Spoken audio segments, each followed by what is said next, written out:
Hey everybody, welcome back to On Stage, Off Stage. I'm your host, George Sapio, and this is episode number 132, August of 2020.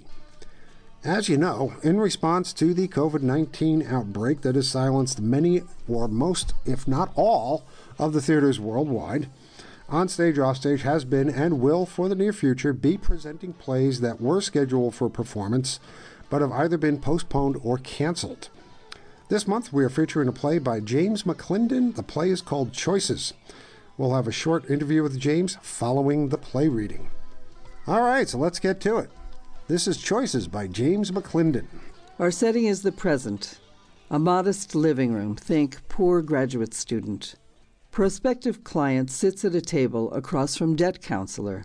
Prospective client is a little anxious, really needing this to work. Debt counselor has been waiting for prospective client to finish reading a pamphlet. Prospective client now looks up, perplexed. I'm sorry. I just don't get it. It's pretty simple. It's just disruptive. No, I know. It sounds simple. Think of it as a choice. We're all about choices.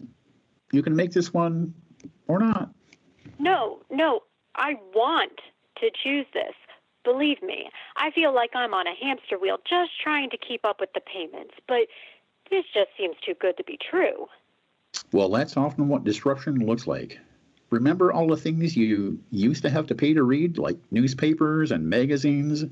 Now you get them online for free. We're disrupting the entire debt consolidation industry. Sort of like that. Okay, but I still don't get it. Tell me what you don't get. So you pay off my student loans. You're crushing student loans. Yes, thank you. My $247,000 in student loans. And all I have to do is pay you $72 a month. Yes. For 20 years. Yes. And that's it. That's all I ever have to pay you. That's all you ever have to pay us. Okay, so I'm not great at math, but I think that's only like $170,000. Wow, you're right. That it is $170,000? That you're not great at math. Here's my calculator. Debt counselor pushes it across the table to a prospective client who begins to enter some numbers. It comes to $17,280. Only $17,000. Okay, now I don't get this even more. Tell me what you don't get. What don't I? You give me $247,000 to pay off my debt today, and all I have to give you is $17,000 over 20 years? $17,280. So you lose money? Nope. Yeah, you lose money. Nobody sets up a business to lose money unless they're, like, money laundering or something. Wait, are you guys money laundering? No. What are you doing? We're providing choices. I think maybe you skipped footnote 7. I didn't read the footnotes. You should read the footnotes. I never do. You always should. Okay, fine. What does footnote 7 say? It answers this question. About whether you're money laundering? About how we get paid. So, how do you? I mean, after I finish my payments, you'll be short about $230,000. $229,720. Not to mention all the interest. So where do you get the rest from? There's a bunch of hidden fees, aren't there? There are no fees at all. Then come on, how do you get your money back from me? We don't get it back from you. You don't? We don't. From you. Who do you get it back from? The insurance company. What insurance company? You should really read footnote 7. Just tell me, what insurance company? Your insurance company. Why would my car insurance company pay you? Not your car insurance company. Well, that's the only insurance I have. I sure don't have homeowners because you can't afford to buy a house when you owe $247,000. Your life insurance company. I don't have life insurance. Footnote 7. I have to get life insurance? We pay for it. What good does life insurance do anyone? It depends. Unless I die. Read footnote 7. Oh, my God. You've looked at my DNA. You have. You totally have. That DNA company that said I was 1.7% Mongolian and 2.3% Neanderthal sold you my data, and you looked at it, and you know I have a genetic abnormality, and I'm going to die young. So that's how you... What are you writing down? No, please go on. That's a really interesting business model. Stop it! That's not your business model? No, it's pretty good, though. Way disruptive. So I'm not going to die in the next 20 years. Well, how would I know that? There's no DNA stuff in your file on me? All we have is what you gave us. I'm not going to die young. Well, not in the next 20 years, as far as I know. Do you qualify everything you say? No, just most of the things you say, because they need it, because we're totally honest. So how do you make money from my life insurance? How does anyone make money from life insurance? Somebody has to die. But you just said I wouldn't. I said I don't know anything about your DNA, or your health at all, for that matter. We don't worry about that. Please, read footnote 7. Please. Okay, fine. Prospective client returns to reading the pamphlet. Then prospective client looks up at debt counselor, stunned. Oh, my God. I know, right? The first time I read it, I was like, what? But the more you think about it, the more genius it is. Dis-effing-ruption. Am I right? Sorry, I just love this product so much. I'm not going to agree to this. Does anyone ever agree to this? No, not at first. But then you think about it, and you think, well, when I took out my crushing student loans, I knew that they would impact my life, severely impact my life, for a whole lot of my life, decades and decades. And see, that's all this is, really. You just assume that the impact would be front-loaded, and all we do is backload it for you. Me dying at 50 in 20 years, that's what you call severely impacting my life? Well, it seems severe to me. No, it's very severe. It's more than severe. It's ending it. Yes, but what a much better life it will have been. These next 20 years anyway, which, after all, is your prime. How do you, do it? Do what?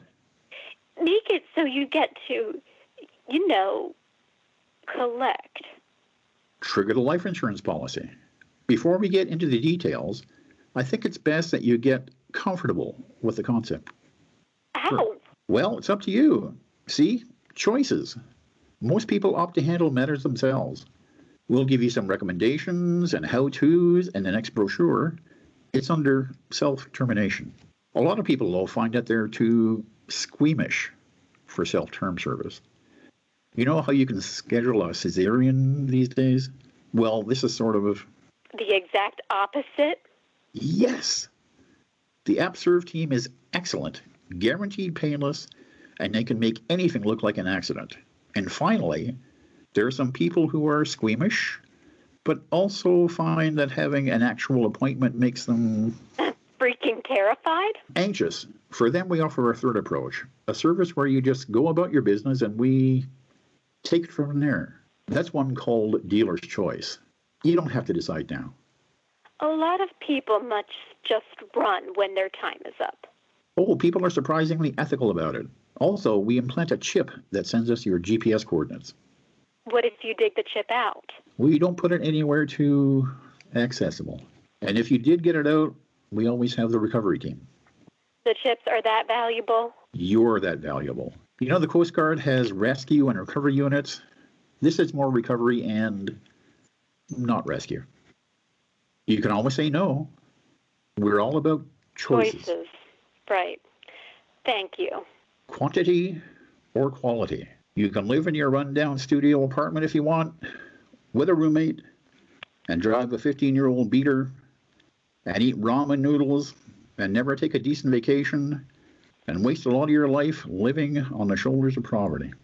Or I can have only 20 years left. 20 debt-free years to keep and spend your money, to travel, buy a house, have a life, whatever that means to you.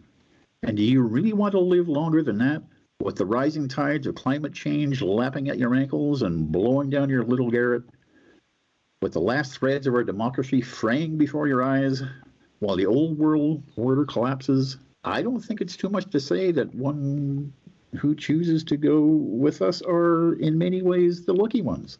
Hey, it's a big decision. So take your time.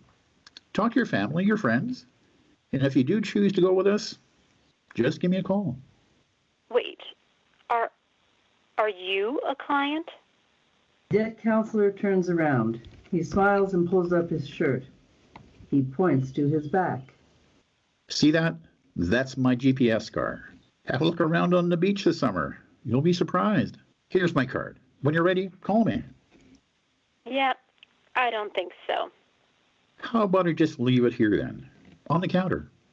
Okay? Okay. Okay. Lights down slowly. Curtain. And that was Choices by James McLindon. Cast members were Sarah Bonowitz as the prospective client, Rick Williams as the debt counselor, and Maura Stevens was reading the stage directions.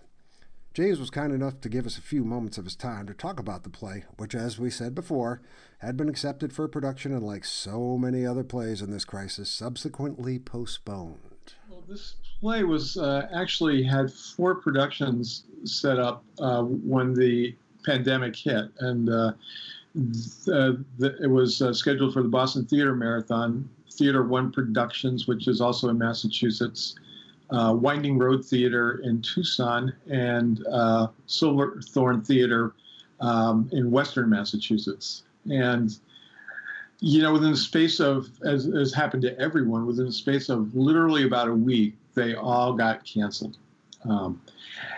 And that's about the time I submitted this to you guys. And what was funny, what happened next was over the next several weeks, one by one, they announced they were going to try to do something, each of these theaters, and something involving Zoom typically. So they've had a sort of life in those kinds of productions. I'm not sure each one of these has done it. Some of them remain postponed. They may happen this summer. Some of them are trying to actually have them live when circumstances permit. So, you know, I'm not entirely sure they're all going to happen. But for me, in a microcosm, that was, you know, theater kind of getting knocked off its feet and staggering back up, like Rocky at the end of the first movie.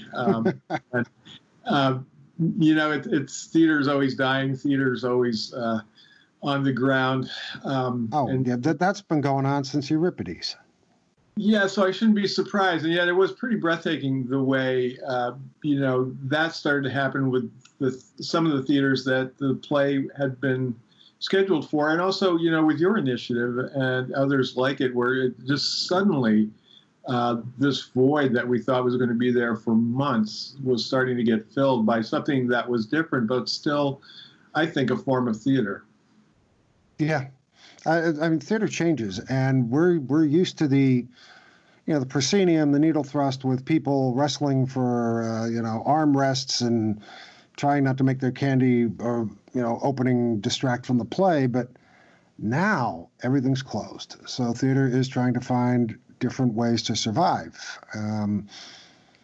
And again, we have it on the radio. We have podcasts and play readings and that sort of thing. But the tech is coming in to try and bail us out. A lot of that is Zoom. Have you been working with that at all yet? I have such Zoom fatigue, George. You can't believe it. I've been doing a lot. It's funny. My wife is working from home, and her work consists of meetings like all day long. She is on Zoom all the time. I'm not on that much, but and it brings up a couple of, I think, the silver linings to all of this, which is, I have had other plays that were canceled. And then, for example, the Boston Theater Marathon did a Zoom edition, and they did a play every day for 50 days. And they attracted more people, I think, at those because there was no limit to people being able to make it to the theater.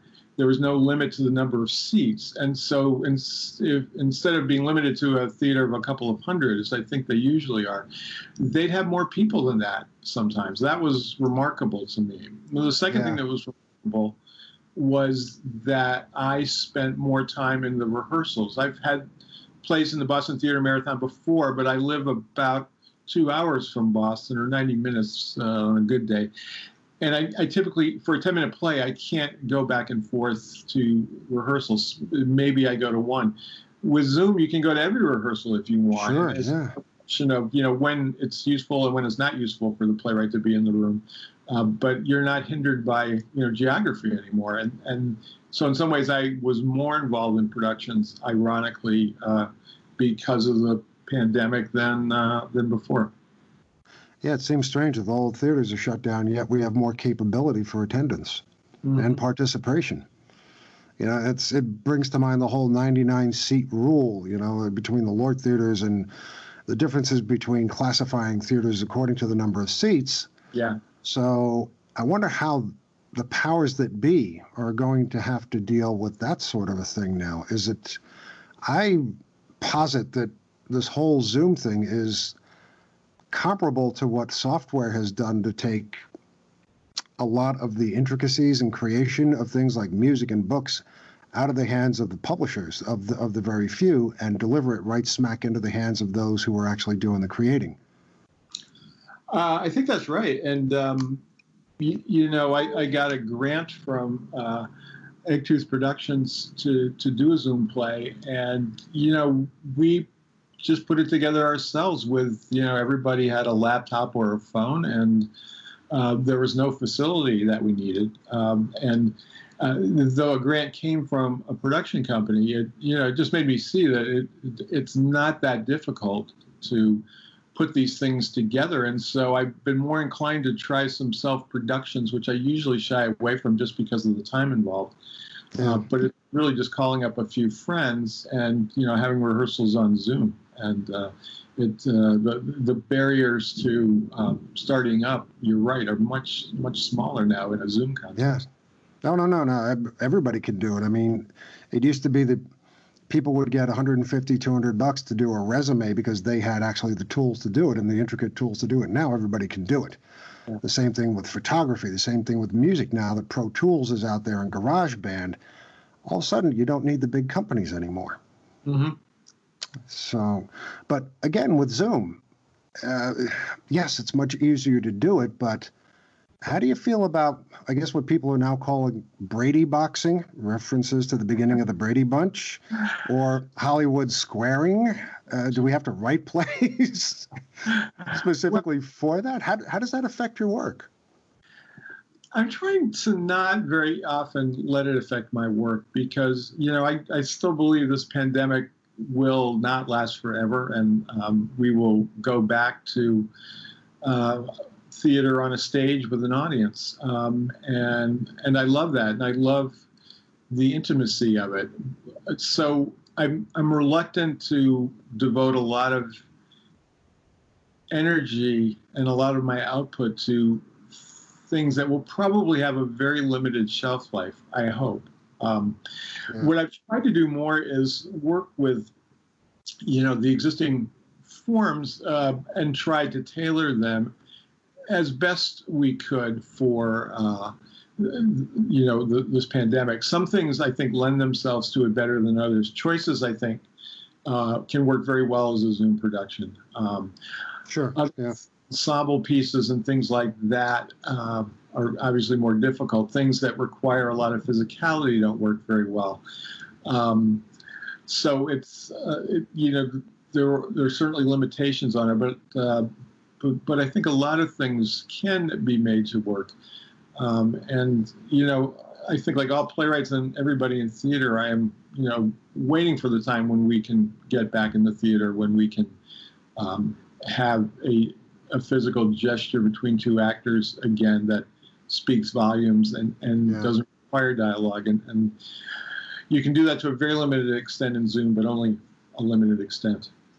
Sure, well, the whole medium has changed, and therefore a lot of what people are writing is going to have to try and adapt to that. So it's going to be interesting to see what comes out in the next year or so. Hopefully, as you say, the pandemic will be a thing of the past, not soon enough, but I believe it will. And we'll see where we are. But let's talk about the play, because as I mentioned before, when all the submissions came in and I got my eyes on choices and I read it all the way through, I thought, this is an instant winner. We have to do this. It's devilish. It's sublime. It's devilish. And where did this come from? Please tell me you don't do this for a living. I don't. The premise of the play is there are two characters, and one is a student with crushing student debts, and the other is someone from a debt consolidation company who has a new product that is challenging, to say the least.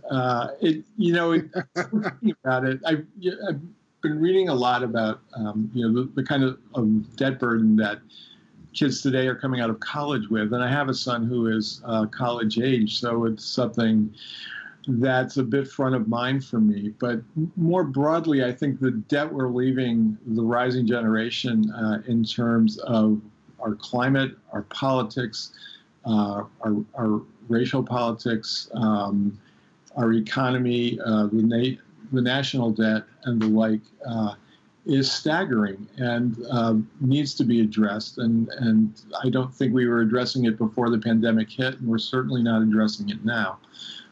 But these things are potential time bombs for the future. And many of us may not be here when they explode if nothing changes, but all the more reason to start now to diffuse them.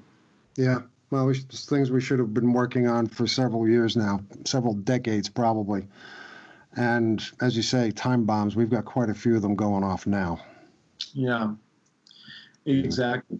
So that's where the idea came from. Right. The next question, of course, is if you want to, student loans is kind of a dry topic. So you need an angle on it, and satire is usually a good one for that kind of thing. And so the debt consolidation salesman offers the debtor a way to take care of the loan, which is ghastly. And yet I spent some time kind of calibrating the exact terms of the offer to make you at least say, maybe I would do it with a little tweak here, a little tweak there, or at least it's imaginable. And I think, good satire requires it to the outrageous proposition to at least begin to border our reality. Yeah. It's amazing where reality has taken us and the things that we kind of get used to. When we got to the end of the play and he says, I'm going to leave my card here. And part of me inside said, no, take your card with you and keep going. Mm-hmm. And then in our case, she says, yeah, okay.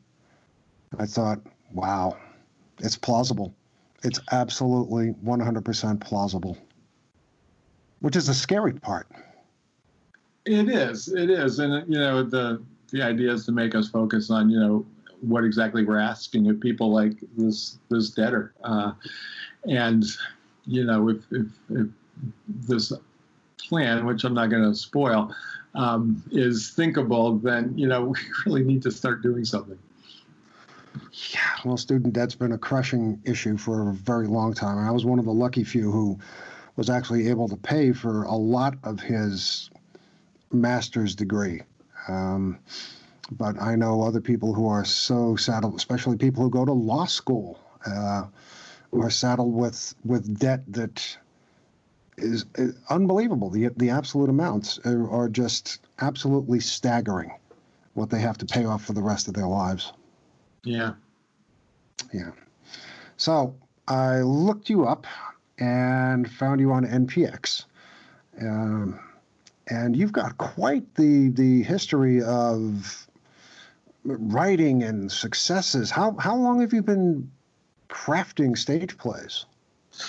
I started writing sketch comedy in my last year of college with a friend of mine who'd just come back from a year abroad, and we were actually, both of us, coincidentally enough, were going to go into doctoral programs for history, and we were going to become academics, and we were both having so much fun we decided to put it off, and we did, and we wrote a couple of plays in Chicago, and the first one did very well, and was nominated for a Joseph Jefferson citation. And the second one, we like to say, was misunderstood by the critics. That happens a lot. I had decided to actually go to law school myself, and I did that. And I got away from writing for quite a while, but I came back to it and have been writing for about 15 years now, all told. So, yeah, I never really stopped writing, but I stopped writing for the theater for a while. Yeah. Well, law school takes an awful lot of writing anyway. I'm surprised you'd have time for anything else. It does, and my briefs are not nearly as funny as my plays. That's too bad. Seriously, the courtrooms could use a few chuckles. So, yeah, I was looking. You've got residencies at pretty much all the major places: O'Neill, Lark, Playpen, Seven Devils, Telluride, Ashland, Great Plains. That's something. So, what were these experiences like? I mean, how did they affect your playwriting? They were, by and large, just tremendous. I mean, you meet a lot of people and you make a lot of connections, which is very important. You also, early in my career, I had a chance at the O'Neill to work with just tremendous actors and a tremendous director that really helped me see, or reinforced with me that, the stuff I was writing could be brought to a level by the right people that was, beyond what I expected. And that was very encouraging and just exhilarating to see what they could do with it. I have been lucky enough to go to a number of these, and you also meet other playwrights and you get a sense of, how people write their plays and how it's different from yours, and how it's the same, and you get ideas about your own writing from them, both in terms of style and in terms of process, and that's immensely helpful. Being a playwright can be very isolating, and playwrights tend to be solitary people to some degree. Anyway, yep. Those kinds of not enforced but invited collegiality with other playwrights, I always found incredibly useful. For me, it's the collaboration. As you say, yes, writing is a lonely process, and I am completely isolated when I do it. And I never tell anybody about what I'm writing until I've got like a second, third draft done. But everything after that, for me, is collaborative. And I was a participant at the Last Frontier Theater Conference for 4 or 5 times a number of years ago. That's an experience I would wish on every playwright. It's a wonderful thing to have happen, to have capable people looking at your work, offering real thoughtful criticism, constructive criticism. It's always constructive. And helping your play grow. I mean, I learned so much from that experience and from going to Goddard College, getting my MFA there, by working with other artists. And the thrill of being around like-minded creative people it's hard to describe to somebody who's never been there, who's never experienced that sort of thing. Yeah, it's true. I have friends who write novels, and one of them in particular kind of blanches at the notion that somebody else gets to interpret your work, and and the like, and and that's really what I tellers. That's the great part of it, is seeing somebody take what you've done and just add dimension to it that you just even imagine, and it's thrilling when that happens. It is. I had no idea that there was any kind of collaboration due until a number of years ago, probably 20 years ago, when I was fortunate enough to win the Penowsky Award. And they brought me up to, quote, workshop the play, which I'd never heard of before. And they had something called a dramaturg there. And all of a sudden, everybody was talking about my play, which had won the contest. And I thought, well, if my play has won the contest, why do these people want to change it? And yeah, after about a week, I found that they weren't there to change it. They were there to help me look at it from different perspectives. And a lot of what they had to say was so absolutely valuable that I grew as a playwright. You know, like the Grinch's heart grew at the end of that thing, 6 times its own size.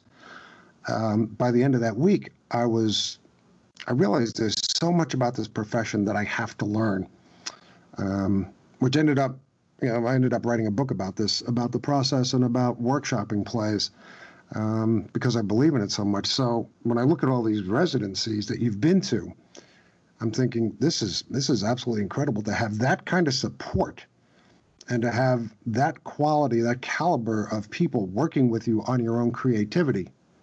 That's an unbelievable gift. It really is. It really is. So how you been keeping busy theatrically while COVID ravages the land? Early on, I felt it. Early on, a lot of people were saying, well, Shakespeare wrote King Lear during a pandemic, and that's a lot of pressure to put on anyone to live up to that. And I don't think it was realistic. And I think a second wave started saying, you know what, this maybe isn't the time for you to write your King Lear. I felt early on, I found it hard to write because I need a quiet head to write, and there was nothing about what was going on that was conducive to that. It's not like things have gotten any calmer, but I feel like I've gotten better at finding the quiet in my head when I need to write. And so I have gotten more productive, I think, in the last few weeks than I had been initially. I had been, concentrating more on these Zoom opportunities, such as they were, that started blossoming, but now I feel like I'm ready to get back and write some more new stuff for what comes next after COVID. Yeah. I think COVID has sent us all for a loop. I mean, with the theaters closing and our normal outlets of creative expression have all been canceled and replaced with Zoom, which is a wonderful thing, but it's not quite what we're used to and it's not quite what we want. It's going to change the profession, and I think it's going to change, or at least cause us as creatives, playwrights, directors, to rethink how we see the craft, and I hope enable us to discover more things that when, quote, normalcy, whatever that may be, returns and the theaters reopen again, we have that much more to offer. I think as playwrights, we're going to have a ton more stories in the first place. Mm-hmm.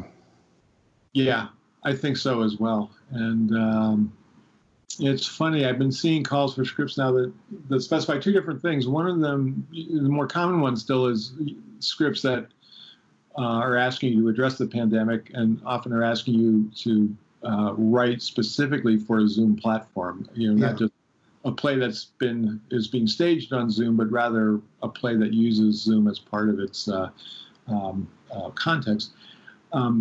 You see that happening, but more and more I'm seeing theaters say, we want scripts about other things because the world's going to come back and there are other issues, and the theater needs to address those too. I think theater always will. Yeah. I don't think COVID's going to stop us from addressing everyday things. The big and the small. Yeah. No, I agree. the other thing that gives me hope is I wrote a play about 3 years ago about Ethan Allen and a doctor who would go on to be involved in the Tea Party in Boston a few years later.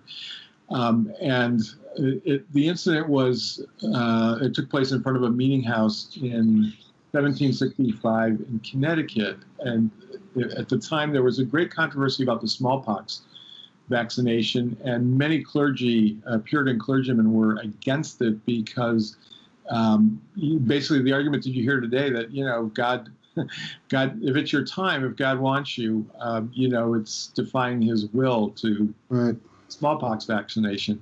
It was very anti-science and the like. And Ethan Allen, who was a bit of a wild man, and the doctor were publicly staging Ethan Allen's inoculation to prompt a court case that they could then use to, trumpet the issue, kind of like the Scopes monkey trial of 2 years earlier.